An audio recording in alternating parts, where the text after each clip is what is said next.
আমি দুদিনমান ৰখিলোঁ হাইকোৰ্টত এটা কেছ চলি আছে আপোনালোকো জানে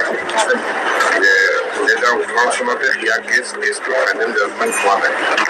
এতিয়া যিটো জাজমেণ্ট আছে জাজমেণ্টটো আমাক মানাও কৰা নাই কিন্তু এটা বাক্য লগাই আমি যি সিদ্ধান্ত নলওঁ কিয় সেইটো finally depend on the outcome of the এই ফাইনেল যিটো হ'ব তাৰ ওপৰত গতিকে তেনেকুৱা এটা আমি এতিয়া ৰেগুলাৰাইজেশ্যন কৰিলেও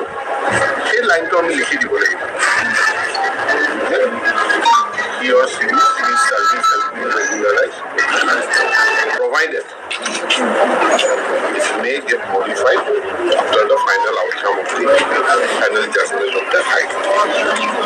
এইটো এটা সিদ্ধান্ত লোৱাৰ পাছত কাৰণ CMA যেতিয়া SSA বা ষ্টেট স্কুলৰ টিচাৰসকলে সেইদিনাখনে মোক কৈছে যে আমি হাইস্কুলৰ এডিশ্যনেল কণ্ট্ৰেক্টৰ টিচাৰসমূহ ঠিক কৰিব লাগিব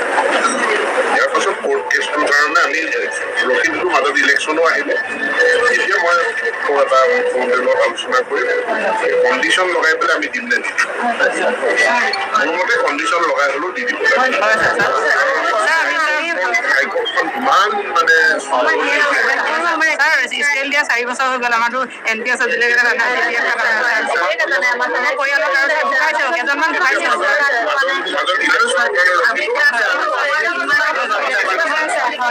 আমাৰ ভিডিও বানাইছেন বেৰিয়ে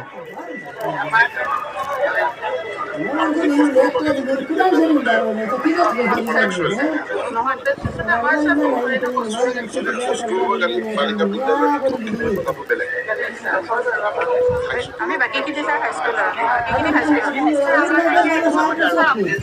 সেইটো ছাৰ আমি কৰিব পৰা নাই